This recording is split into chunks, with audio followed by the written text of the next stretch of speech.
Hi, I'm Jennifer with Resilient Life Therapy. Today I want to talk with you about an important question, and that is, if somebody is gaslighting me, are they narcissistic?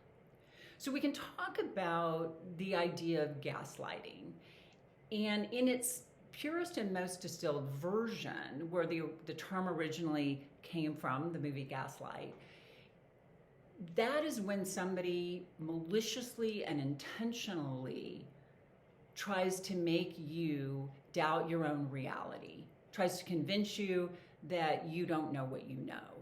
And they do that intentionally and maliciously and consciously. If somebody is doing that sort of pure distilled version of gaslighting, does that mean they're narcissistic?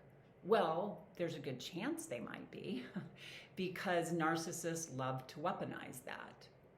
And they sort of live to make reality whatever they need it to be in any given moment. And when your reality is something different, they will steamroll over your reality and say, no, that's not what happened. So that is sort of the purest form of it. However, somebody doesn't have to be narcissistic necessarily to intentionally and maliciously gaslight you. They certainly need to be pathological. They certainly need to be doing something that's not good. But if somebody, for whatever reason, needs to deny that you saw them do that thing, either because they don't want to get in trouble, or they've done something illegal, or they've done something that's going to get them fired, or maybe somebody is just highly defensive. They're not narcissistic, but they just can't tolerate having to talk about what they did, or having to face that, or they're in a shame spiral, or a million other things that can make people really defensive and in denial, and having to push back on, like, no, I never did that, or I never said that. That's not necessarily narcissism. There can be a lot of reasons why people would engage in that behavior. But here's where it gets more convoluted and complicated, and where I think that we hear a lot of people saying, my partner is gaslighting me, they're narcissistic, when maybe they're not. Maybe they're not at all.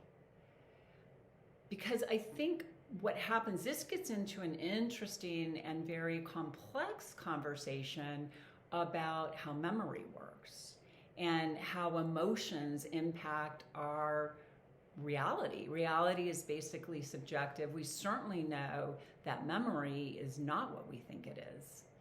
We tend to think that memory is a videotape, that we remember, like our mind records what happened, and we remember that like it's a film and it's a videotape.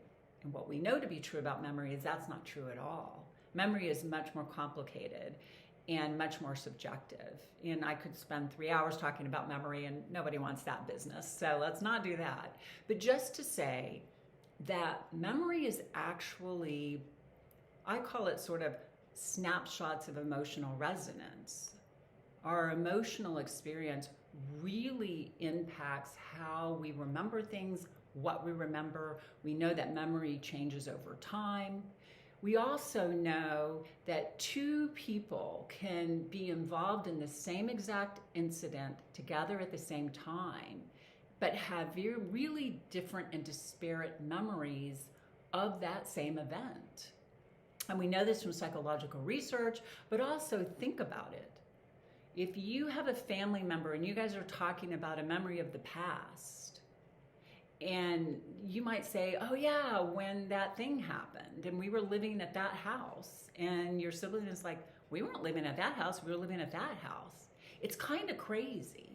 And so how this plays into the gaslighting conversation is when you, let's say it's with your partner, and you're having a conflict, and you're saying, yeah, and when you did that thing, it really hurt me, or when you said that thing, and they're like, I never said that thing. I never did that thing.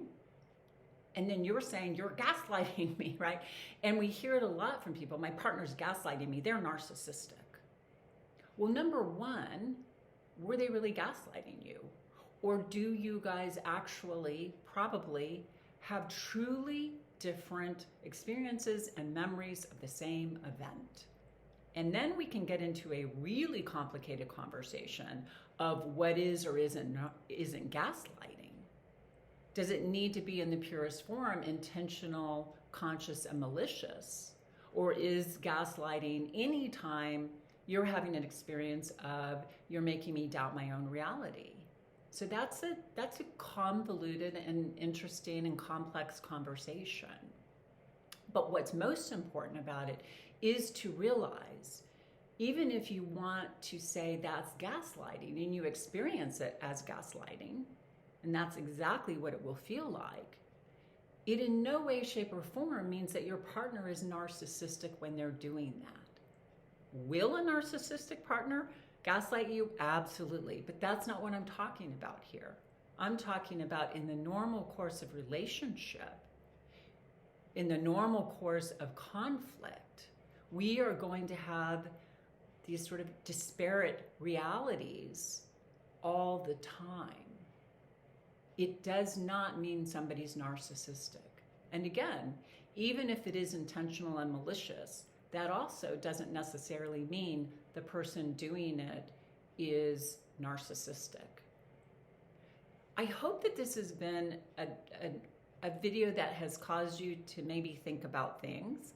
I always do love to hear from you guys in the comments section. I'd love to hear your thoughts about this. It's a bit of a mind bend, but I hope it does prompt you to think about things.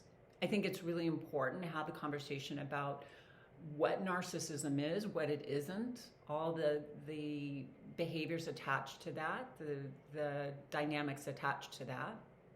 It's complicated. I talk a lot more in my guide, Surviving the Narcissist, about what narcissism is. I talk about when it looks like narcissism, but it's not. You can find the link for that in the description of this video down below. If this video is helpful, you know what to do. Like it, share it, and again, I'd love to hear from you guys in the comments section. And if you haven't yet, click on the subscribe button. I would really love to have you be a part of my community. All right, take care, guys. Bye.